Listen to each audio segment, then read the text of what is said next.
Masayang-masaya sa ngayon ang mga fans ng Golden State Warriors sapagkat si Kuminga ay pipirma ng qualifying offer sa Golden State Warriors para manatili sa kanila sa loob ng 1 taon bago ito maging free agent sa susunod na off-season. Pero heto pa ang lalong ikinagulat ng karamihan, especially sa mga Warriors fans dahil sa impormasyon na siyang inilabas mismo ni Brett Siegel ng Clutch Points. Itong si Kuminga ay nagdadalawang isip pa na umalis sa Golden State Warriors dahil binabantayan rin niya kung sakaling mag-i-improve ang offer ng Golden State Warriors sa kanya. Mukhang nagbago na at mayroong nagkumbinsi kay Kuminga at kung ano ang kanyang dapat na gawing desisyon para sa kanyang sarili. Dahil matarandaan sa mga nagdaang buwan ay atat na makawala itong si Kuminga sa Golden State Warriors, pero ngayon pinag-iisipan niya na manatili sa Golden State kung sakaling mag-i-improve ang kanilang offer. Kung pag-uusapan na ang hinaharap, hindi naman talaga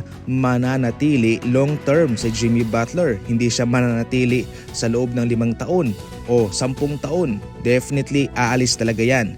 At kung sakaling mangyayari yan ay makukuha muli ni Kuminga ang kanyang posisyon na siyang nawala nung dumating si Butler.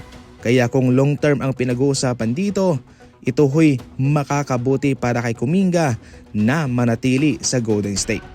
Sa mga samut-saring lumalabas sa ngayong mga akusasyon patungkol kay Kawhi at sa Los Angeles Lakers, heto mga idol ang isang impormasyon naman galing kay John Karalis ng BSJ. Oo, pumirma nga raw ng nasa 48 million total na deal itong si Kawhi Leonard sa brand o sa kumpanyang Aspiration. Yung $20 million galing sa stock at yung 28 million naman ay galing mismo sa orihinal na deal o endorsement para sa kanya. Pero so far wala raw natanggap na pera itong si Kawhi Leonard sa mga deal na yun. Wala rin siyang natanggap sa 20 million na stock, wala rin po siyang natanggap sa 28 million sa deal na yun. Kaya sa ngayon ay marami na po ang naghihintay kung ano nga ba ang katotohanan sa mga akusasyong ito.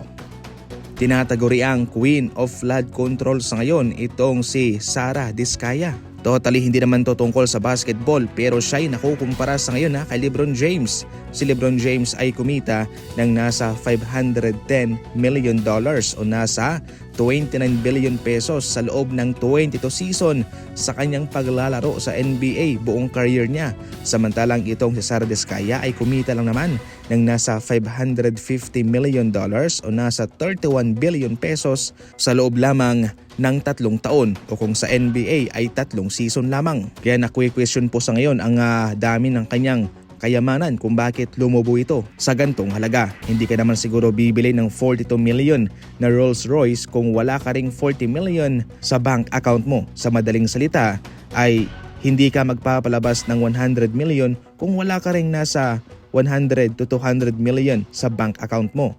Kung kaya mong gumusta ng ganyang kalaking numero, ganyang kalaking milyones, ay siguradong malaki talaga ang nasa pundo mo. Ikaw, ano ang komento mo? 3 year o 3 season kumpara kay LeBron na 22 season? Nako,